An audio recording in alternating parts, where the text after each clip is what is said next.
Hello, you sentient ball of stardust.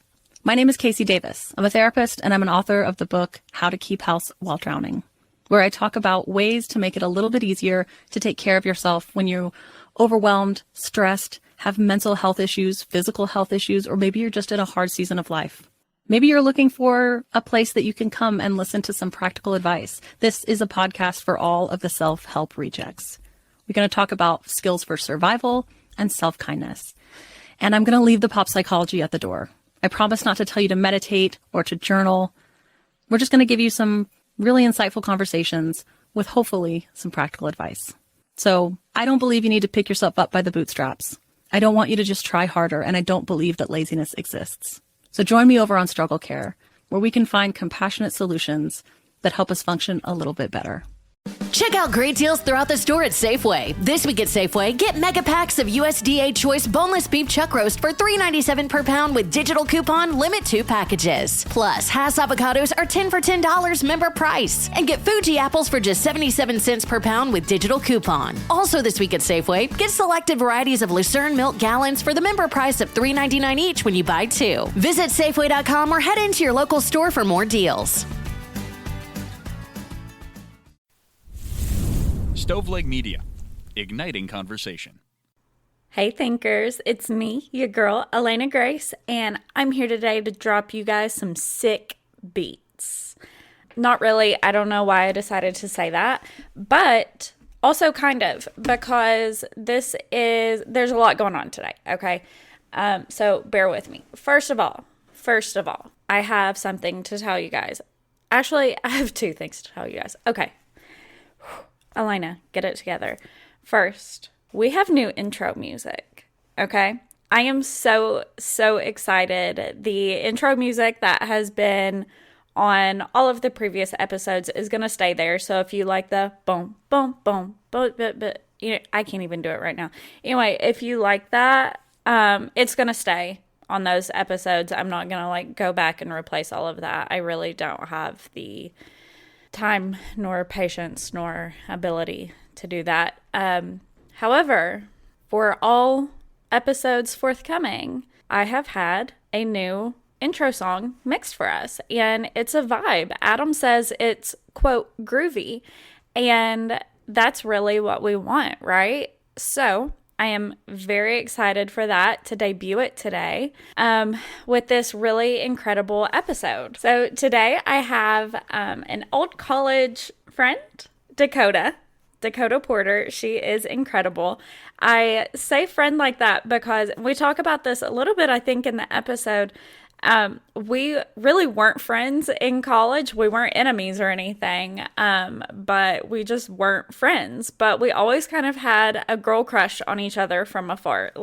So much admiration for each other and everything that we were both doing individually in our respective sororities and organizations on campus and in our programs.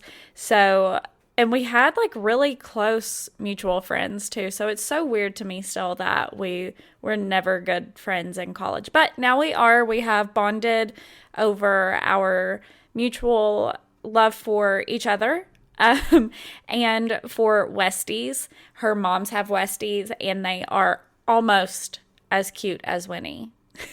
No, they're really freaking cute. They're really, really freaking cute. And so we've bonded over that. But anyway, this episode is really wonderful. It is really talking about the intersection of climate change and women's rights. And you would not think that those two things are related, right? It's hard to imagine that. But Dakota really goes into how those two things are innately related, especially in today's day and age. And we have a really incredible discussion. She is really knowledgeable on this subject, and she talks more about her credentials and kind of how she came to be very knowledgeable on this. And it is just a really wonderful educational episode, and I'm so glad to get to be able to share it because it's fascinating and it is very poignant and very important at this very moment in time. Like, this is a now thing that we have to worry about. It's something we should have been worrying about a long time ago, honestly. So I'm excited for you guys to enjoy it. However, I do have to say one more thing. I screwed up. I screwed up on the audio with this episode, so it is not as high quality as hopefully you have come to expect from I've Been Thinking. I feel really strongly about quality audio files, and this one does not live up to my expectations, and it's my fault. I messed up some settings in recording, and I'm really disappointed with myself, but shout out to Nate, my podcast boss almost at Stoveleg Media, our network we're a part of. Nate really came in clutch and fixed it up for me as much as he could, and I'm so grateful for that and for him. So go listen to Nate's podcast, Mysteries of the Ohio Valley. It is an awesome podcast. It is like true crime, but a little bit different than kind of a lot of the true crime shows that we typically listen to. So it's an awesome show. Go listen to that when you're finished to show Nate some gratitude for the hard work that he did fixing my screw up. So Dakota, I am sorry that I did that to our audio. Listeners, I am sorry that I did that to this audio, but I hope you enjoy the episode nonetheless, because it is absolutely fascinating. It is worth the listen. It's worth powering through. And yeah, with all that being said, here's Dakota.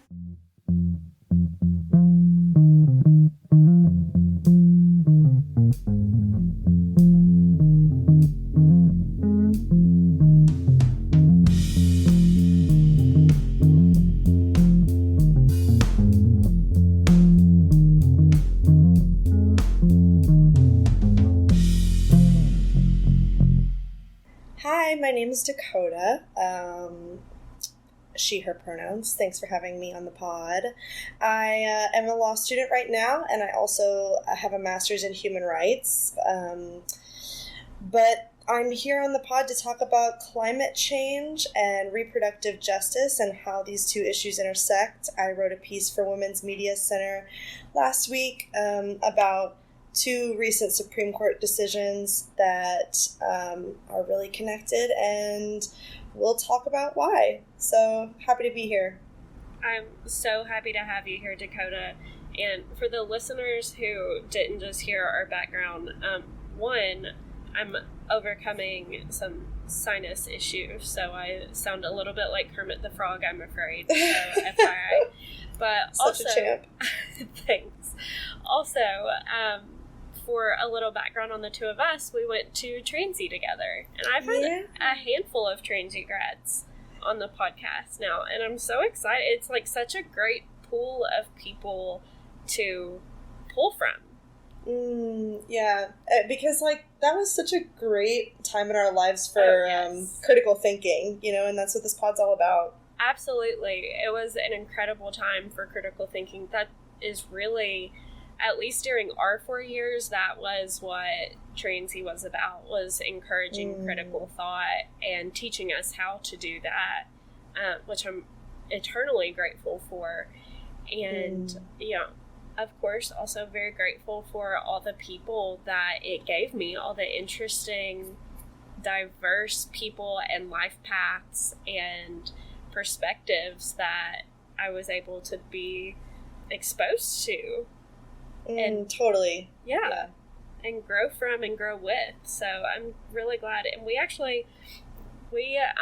reconnected recently, you and I did, and we told each other, oh, I wish we had been friends. Like, I always admired you from afar. Yeah, same. I think we were both on Instagram, and I told you that I had always had a crush on you or something. Like a friend crush. Right.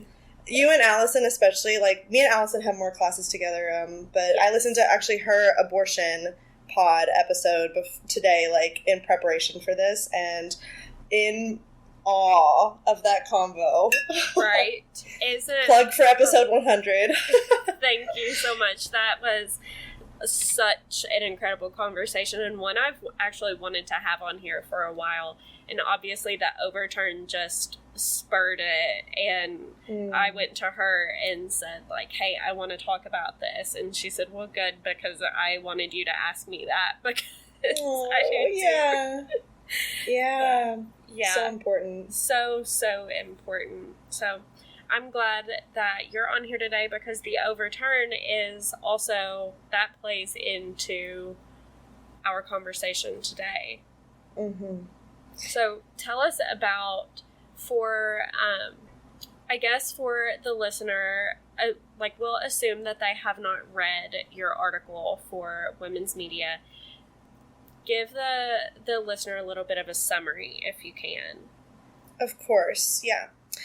So basically this op-ed that I wrote was sprung out of, yes, after Roe v. Wade was overturned with the Dobbs decision, but also a couple weeks after that, the Supreme Court ruled in another case called West Virginia v. EPA that was essentially about whether or not federal agencies have authority to place statewide or national, really, regulations on carbon emissions. And essentially the Supreme Court, as per usual, expanded state power and held that was not constitutional for the EPA to enact certain federal regulations to limit carbon emissions. So I was like, I'm actually pretty sure that these two things are very connected, right? The reproductive justice issues that will wreak havoc on so many humans after the Dobbs decision, and also the implications of West Virginia v. EPA. So I started researching, and I had some experience with this topic from my time working at Oxfam on the gender justice team. And I recognized that there was definitely basically some impacts coming from both sides, right? Which is, we use the word intersectionality, like in legal studies. And it's not just a legal thing, like across social sciences, people talk about Kimberly Crenshaw's intersectionality theory. But essentially, long story short, climate change and like the inevitable impacts of it that have already been unleashed create negative reproductive health outcomes. And conversely, the rise in need for sexual and reproductive health services is more difficult to meet when disasters that are climate-driven, such as droughts, floods, hurricanes, mudslides, things like that, strike. It strains the government's and the humanitarian sector's ability to provide contraception, abortions, STI testing, all of it. So that's the gist. Right. That's a great summary. And I wrote down when I read the article, and I reread it a little bit right before we started recording, I did like a little flow chart, right? And it's basically climate change to migration to exposure to disease and violence. And obviously women and girls are the most vulnerable of all to exposure to disease and violence, pretty much always. So I think that was a great summary, and that little flow chart really helped me also kind of bring it all together. Just climate change leads to climate migration, and that leads to exposure of more people to disease and violence. Yeah, totally. And if you don't mind, I'd like to just explain what climate migration is, because I also had never heard this word until this summer. But basically, climate migration is exactly what it sounds like. It is when someone moves from one place to another because of the impacts of climate change. And, that can be from slow onset impacts like rising sea levels, or it can be fast, like For example, when Hurricane Katrina hit and folks had to evacuate New Orleans. So that's what we're talking about and how that impacts sexual and reproductive health care. Absolutely. Yeah, thank you for that. And you also called it environmental displacement, which I thought was also a really good term for the situation. And while we're at it, I wanted to say intersectionality is basically at its core exactly what it sounds like when two issues come together and intersect and affect one another. If you have a better definition for it than that right there, not please at all. jump in. But yeah, just when two issues come together, because that's not something that you often hear either in discussions, and it's certainly not something that I would have known the basic definition of if I hadn't been in political science and anthropology courses at Transy, right? Absolutely, So yeah. that was really important, especially in my anthropology minor. Definitely something that I learned a lot about. But so tell us, I guess, how did you come to this realization that these two things did intersect? Because we were talking a little bit off the air about how you, I guess, didn't really see it or didn't realize it until rather recently. Yeah, absolutely. So I'm in law school. And as part of that, a lot of law students will do summer internships in between school years. And so this summer I was working with an organization called the Global Justice Center, which is an international organization that uses international human rights law to fight for sexual and reproductive health rights, and also to eliminate sexual and gender-based violence. And when Dobbs happened, it was like abortion was the main thing that I was working on for the rest of the summer. And one thing that we did as part of our advocacy was submit a shadow report to a committee at the UN called the Committee on Elimination of Racial Discrimination. And typically, right, when you think about like racial discrimination, at least in like the U.S. context, maybe a lot of folks think about Black Lives Matter and like police violence, but it's also very structural, and it can impact healthcare, disability justice, education, socioeconomic status, all these things. And because we were writing, and by the way, I should add a disclaimer that I do not work for Global Justice Center anymore. Views are my own. I feel like I need to put a disclaimer on everything now that I'm in law school. That's fair. So this is just me talking, but because the issue that we were, I guess, like writing about was racial discrimination, right? Like that's what this committee does. But Global Justice Center is a like sexual and reproductive rights organization, so they were talking all about abortion, and this report, by the way, is like completely open to the public. You can access it on Human Rights Watch's website. But long story short, I thought that it was fascinating that we were essentially claiming that abortion restrictions in the U.S. were a form of racial discrimination. And I was like, that's so fascinating to me, like that type of legal argument, right? Because intersectionality is like, everything is connected to everything. Right.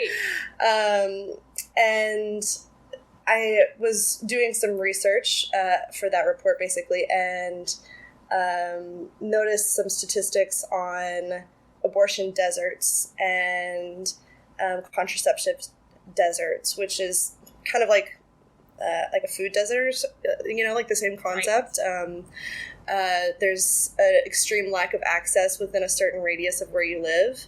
And that started my thought process on what happens for folks who move from one place to another because of like hurricanes and rising sea levels and drought. These are issues that I worked on previously, working for a humanitarian organization. So that's what happened. And then I read some really great legal analysis on West Virginia v. EPA that the Washington Post, I think, did. And I was like, oh my God, these two decisions are happening at the exact same time. The Supreme Court is literally carving away at reproductive rights while they expand the energy sector's ability to just like run amok. And those two forces moving together kind of exacerbate one issue, which is how climate change like completely diminishes access to sexual and reproductive health care in a world where it's already being attacked. Yeah, of course, you're exactly right. And that's a really interesting process to how you got to that point. But I think it's such an important realization and something that needs to have coverage. It needs people to realize that these two things do intersect, that they come together in a really dangerous way, ultimately, and that it can be so my master's is one of my certificates is in disaster what's it called? Disaster. Alana's medicated. Dang it. Like disaster support, disaster recovery. Yeah, that's amazing. Whatever it is. Yeah. Like readiness, that kind of thing. So I just have like all of these images in my head of people in the wake of hurricanes, of tornadoes, of earthquakes, floods, all of these different environmental disasters that we're seeing so many more of. The Eastern Kentucky floods, where that was a once in 1,000-year flood, and that's not the first one we've had in the past 20 years. Like, that's ridiculous. And people have absolutely in some cases absolutely no, and in some cases very limited access to healthcare, because what even if a place has significant healthcare infrastructure, you have damage to the building. You have the people being missing. Appalachian Regional Healthcare in one of the locations in Eastern Kentucky, and I think Breathitt County, but don't quote me on that, they had 20 people missing at one point. That was the hospital employees missing. Yeah. How can you can't have a hospital run missing that many people? I mean, that's one of the reasons for, COVID lockdowns was to reduce the strain on hospitals. That is just like, we know that doesn't go well. Right. Yeah. So I think that the connection is obvious once you realize it, once you put it out there. It's obvious, and it's something that doesn't just affect women. It affects everybody, but it affects women, I think, especially. Yeah, like anyone who can, like, give birth, but also, like, even just STIs, like, and access to contraception. Like, it goes in so many ways. And this is not just an issue that, like, oh, like, this is something small that's going to happen in the future. Like, this is just something to keep our eye on, Like, we see it happening in countries like famine in Ethiopia, like hurricanes in the Caribbean. Like, it's not, no, you just gave an example of Eastern Kentucky. And, like, I'm here to tell you there are so many ways that a fully funded healthcare system that provides for sexual and reproductive healthcare, which is a human right, could impact a scenario like that. Because, like, to run with this example,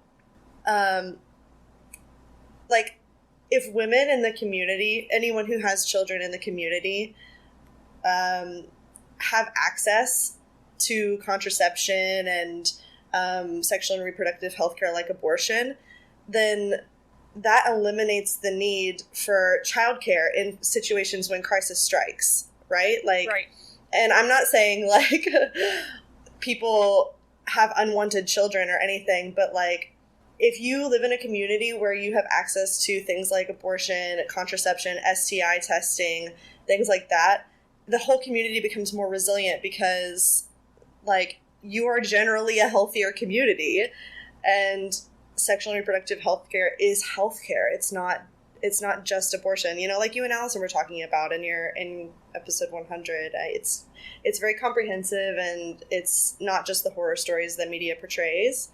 Yeah, you're exactly right, and that was the perfect word. The community becomes more resilient. The community becomes healthier when it's not inundated with STIs, or when caretakers are able to prioritize their health and are able to go to work if they need to, because they don't have unwanted, unasked for children who they don't have the resources to care for. Like, all of these things play into each other, obviously, and exactly like you said, the access to reproductive health care in general, but reproductive health care especially makes a more resilient community. And even things like pre and postnatal care, right? Like, yes. And it's no surprise that the communities that are impacted most by climate change, like, are communities of color. Like, for example, I have like a section in the article, I think, that talks about how Black women are more highly exposed to pollution and heat waves, and this translates, like, there's so many studies that show this translates to preterm birth and low birth weights for women of color. And it's also influenced by like social determinants of health, such as like what person does for work, their stress levels, their income, education, things like that. But those things are also all defined by structural racism. Right. And I mean, it's clear. By the way, I remember the name of my degree. It's emergency management or disaster resilience, which-ever one you want to call it. But emergency management. Yeah. Nice. So anyway, you saying the word resilient like triggered. Yes. The switch. Anyway, love it. I mean, we saw this exact kind of situation. If you want to talk about structures of racism and how that intersects with climate change, we saw that in New Orleans with Katrina and every other storm that's hit New Orleans since, but especially with Katrina, and the fact that people of color in lower class, impoverished communities in New Orleans are still trying to recover from the effects of Katrina in some places. And obviously it devastated. That was 20 years ago. And it was devastating. Yeah. And it's still something that those people in those communities have to live with the physical, financial, emotional effects of. And it directly affects their health, especially. Yeah. And we keep using Katrina as an example because it's like the quintessential climate migration in the U.S. example. And I mean, I didn't include any specific statistics about sexual and reproductive health outcomes at post-Katrina, but I am sure that levels of STIs rose, levels of like low birth weight babies rose, like cervical cancer rates probably increased because there's less access to facilities where you can go and have screenings. Like, they're destroyed by the hurricane. You don't have a car anymore. You don't have a house anymore. Like, who cares about going to the clinic for your like annual PAP when you need to feed your children? Or and so these are like go to the clinic for your annual PAP when you don't have the money to feed even your children. Exactly, because you don't have a job anymore because everything is destroyed. Right. And this is not just like, I really want the audience to know that this is not some obscure emergent issue. Like, this is already happening. I just want to highlight some statistics that I included from the article because they are bonkers. Like, Please. So since 2008, 21.5 million people per year have moved from one place to another because of extreme weather. And in the US alone, in 2020, aka 2 years ago, 1.7 million times is how many people were displaced because of natural disasters and extreme weather. 1.7 million times. And that's just the US.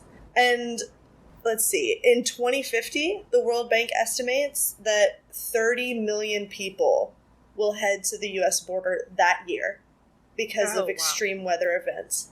30 million people. Oh, This is the World Bank. This is not like a research study that I just like a dinky, you know what I mean? Like, right. These statistics are crazy. And like, I feel like there are a few scientists, a few activists and organizations, like especially feminist youth-led organizations that are like ringing the bell, like on the Titanic, like there's an iceberg, and like, you know, like it's no secret that we lack political will in the United States to do any meaningful action on climate change. I mean, the Paris Accords were such a flop. Anyways, but like, Oh, you're exactly right. like, it just, yeah, it feels extremely existential and urgent. But I guess everything does. But yeah, this issue, I think, is very important. It's also emblematic of so many issues, right? Because so many issues are exacerbated by climate change. Yeah. Yeah, I think I love that you said that. Like, it feels so urgent. Everything does feel so urgent, like you said, especially today when we're hyper exposed to everything that's going on in the world. And our little monkey brains just aren't meant to handle all of that. But it literally is urgent. Climate change is urgent. That's something that our grandparents don't get to see the effects of, but we do.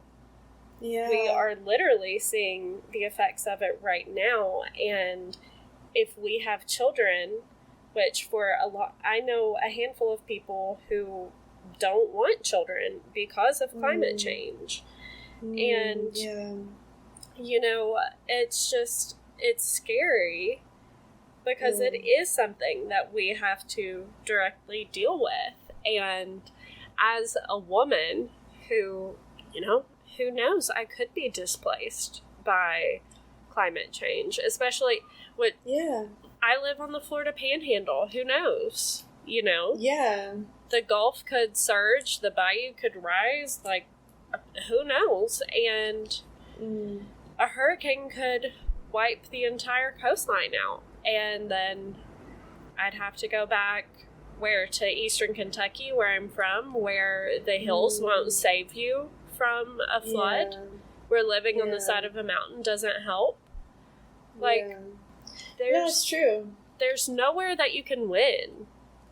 Yeah, that's the thing, right? Like, yes, these issues disproportionately impact people of color, obviously, and LGBTQ people and disabled folks and, you know, like all sorts of marginalized people more than others. But no one is safe from climate change. Like, it's the ultimate destructive force. And honestly, I think that we need to open our minds a little bit in terms of how we think about impacts, right? Because even like the story of climate change, like the popular narrative, right, is like that's something that happens far away. That countries that are closer to the equator are experiencing extreme weather. Like, okay, Europe had some hot summers. It's just the summer, you know? And but the reality is it impacts everyone in ways that we are not yet noticing. And I mean, yeah, like, I can just rip off statistics all day, but like, and the reality too with sexual and reproductive rights is that, like, I think that you guys spoke about this in the abortion episode too, but like making abortion illegal does not eliminate abortion. Mm-hmm. And so when you're moving from one place to another because there was just a tornado or a heat wave that ruined all your crops and now your family has to move and you find out that you're pregnant. If there's not a clinic within, an accessible distance, this results in higher rates of unsafe abortions. We've all heard horror stories from like the 60s in the US, but this happens globally, of course. And people die from unsafe abortions every single year, like lots of people, not just a couple. So this is like, yes, it's a healthcare issue, but it's also a climate justice issue. Absolutely. I mean, we've all seen Dirty Dancing. Like, yeah, unsafe abortions are no bueno. Yeah. Quote of the day. Love it. That's gonna change the Supreme Court's mind. Yeah. No, unsafe abortions are not the way to go, and I think that but they become, of course, a necessity, or a last resort kind of necessity in that sense. And obviously, we would rather have safe abortions, or we'd rather have, ideally, in a perfect world, no need for abortions, right? But if that's your right to choose, and in that case, you need the ability to have a safe one. Anyway, I think that was a perfect example that you gave, drought ruins your crops. That is even less, I guess, dramatic than a hurricane, than severe flooding, something like that. Droughts happen all the time. Wildfires that are exacerbated by climate change. Those things happen all the time, and they're normal in some places, but obviously they're made worse by climate change. And people just say, oh, well, winter's colder this year, or winter's warmer this year. I kind of enjoy it. But they don't realize that is literally climate change and the effects it's going to have in the long run. In the long run and in the short run. And in the short sometimes, run. For example, like air pollution, or let's use the example of drought. Like air pollution can cause severe respiratory issues. I put an example in the article about a Bangladeshi migrant who became the first environmentally displaced person in France. But also things like heat waves, malnourishment. If you're a subsistence farmer and drought or heat waves ruin your crops and you can't feed your family and you become malnourished, these things have an automatic impact. And a slow impact. So it really, it's slow and fast. But of course, a lot of times folks who have more exposure to the impacts of the climate crisis, more exposure to heat waves, for example, or maybe they live close to chemical plants. I'm from a community in Western Kentucky that's very close to chemical plants. And, when you're breathing these things all day, you have increased rates of, over time, of cancer or whatever. These are traditionally families from lower socioeconomic backgrounds, working in factories, working out in the sun, working on a farm. Like, the guy in Wall Street in, like, a suit and $2,000 shoes is not gonna have his asthma flare up from chemicals in the air. Furthermore, the guy on Wall Street isn't going to be exposed to chemicals in the air because he doesn't have to live close to it, because that's the only place he can afford housing. Yeah, exactly. And these things all lead to birth complications, you know, and like higher rates of infant and maternal mortality.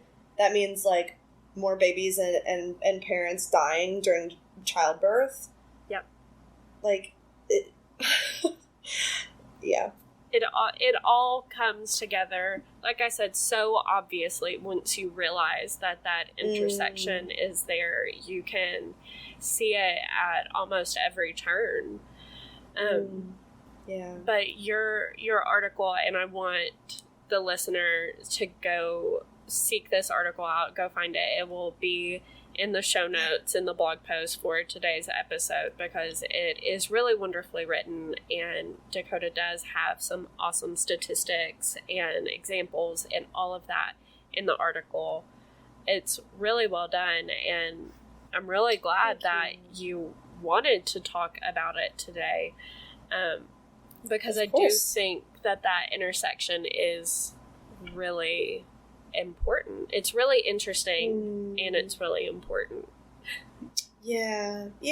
And my hope, honestly, like, if like someone who reads this or like hears this conversation gets anything out of it, I hope that the takeaway is everything is not as simple as it seems, and every issue is connected to every other issue. And this is intersectionality. This is just one example of how it plays out and how it has devastating impacts on people's lives. And what that means for folks like who care about changing the world is that when you become a climate advocate, or you're advocating for survivors of sexual and gender-based violence or LGBTQ rights or anything, you think also about those intersectional issues like climate justice, disability justice, gender justice, economic justice. It's all connected. It is all connected. And I think this is an observation of my own, and I'd be intrigued to know what you think about this. But I think that when you come, even, I guess, even when you're adjacent to a minority group, or a group that is oppressed in some way, or a group that takes the brunt of these kinds of issues, that it all becomes so much more obvious, the connectedness. Oh, totally. Yeah. No. Yeah, and I think also being willing to have listening ears, right? Like, full disclosure, I am a cis, straight, white female, so I have a lot of privilege just by the virtue of my identity. But I can listen to someone's experience and say, okay, I understand this, and I understand how it is touched by, and it touches so many different aspects of your life. So let's bulldoze the platform off together so that you can stand on high and demand what you deserve. Exactly. And I love that about you. That's definitely one of the things I love about you. And that's also, one of the missions of I've been thinking is to raise up everybody so that different perspectives can be heard, and to allow people to listen to new perspectives or different perspectives or life experiences or whatever it is in a safe space, so that they can be challenged but not like confronted. Right? What did you say? I said attacked. Attacked, yeah. Yeah. Exactly. Yeah, so I love this, and I hope that for the listener that this has been educational on these ideas of intersectionality and of how women's rights are definitely affected by climate change, and are right now, and certainly will continue to be in the future, especially as our Supreme Court continues to say, not my you problem. Don't matter. Yeah. Yeah, exactly. You don't matter. You're not my problem. Yeah. Oh my God. Yeah. Before we go, can I give some recommendations to the listeners? Okay, yes, I came prepared. I love it. Okay, so I think like what I want the audience to know is that if you care about this issue, there are already so many, like, badass, incredible feminist organizations that are doing everything they can to transform the world to be more just. And that includes making sexual and reproductive health care more accessible and getting climate action that's also, like, feminist. So I guess what I would say is donate. Like, I know that we're all, like, young and broke. At least me and I mean, I am. I won't speak for you, Elena. I am. Okay. I'm like, I'm like living off student loans right now. But the thing is, like, youth-led feminist organizations are excellent models for intersectional work on disability justice, reproductive justice, climate justice, and money that goes to them, like, your dollar is going to go 100 miles further than it would if it went to, I mean, I don't want to, like, make any of these huge, amazing organizations sound bad. They're great organizations, but they're well-funded. I'm talking about places like Planned Parenthood, the ACLU. They're all amazing organizations. They also have big donors. So, yeah. I would recommend looking at Frida, for example. It's a youth-led feminist organization, and they distribute money to youth-led feminist organizations globally. And they believe in the power of youth to lead and transform our communities, and that includes climate justice, reproductive justice. Loves it. Loves it. Also, the National Network for Abortion Funds. I'm sure it's been said a bajillion times since Dobbs, but this money that you donate to them goes directly to small abortion clinics in places where, you know, the far reaches of the country where it is hard to get an abortion. If you need that, if you medically desperately are in need, and even if you just want an abortion, like, you may have to drive hundreds of miles. These are the organizations that are providing those abortions and, like, literally saving lives every single day.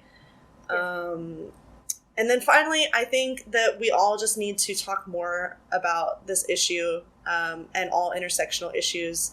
I also think it's really important in discussions like these to ground the conversation in sort of, like, recognition of Indigenous rights and Indigenous perspectives on change, because capitalism is, like, fundamentally at odds with climate justice, right? Mm-hmm. It is predicated on limitless growth and profit and expansion, and it is killing our planet. But, you know, we're all right now on native land. Everyone listening to this podcast in the U.S. is on native land. And Indigenous communities are doing the most to preserve and protect our planet and just subvert capitalist tenets like land ownership and colonialism and limitless expansion. Yeah, that is an awesome call out. Thank you for all of those resources. Of course. I'll send them over so you can have them in the show notes too. Perfect. Thank you so much. You beat me to it. I didn't even have to ask. Thank you. You're the best. Absolutely. So if the follower or if the listener wants to follow you on social media, do you want to put your socials out there? Yeah, I'll my Twitter is, like, my sort of professional-ish space on social, so you can follow me at Miss Dakota P. That's MSDAKOTA-P on Twitter. Perfect. And that will be available in the show notes too. Dakota, thank you so much. I am beyond grateful for you giving me some of your time this evening to talk through this.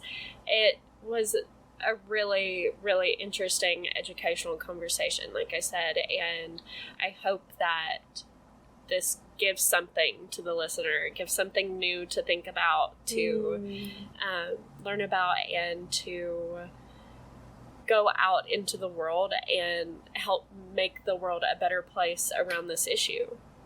Oh, thank you so much for having me. Thank you. I love so the pod. Much. Oh, thank you. I'm so glad. We'll have you back. Yay. Okay.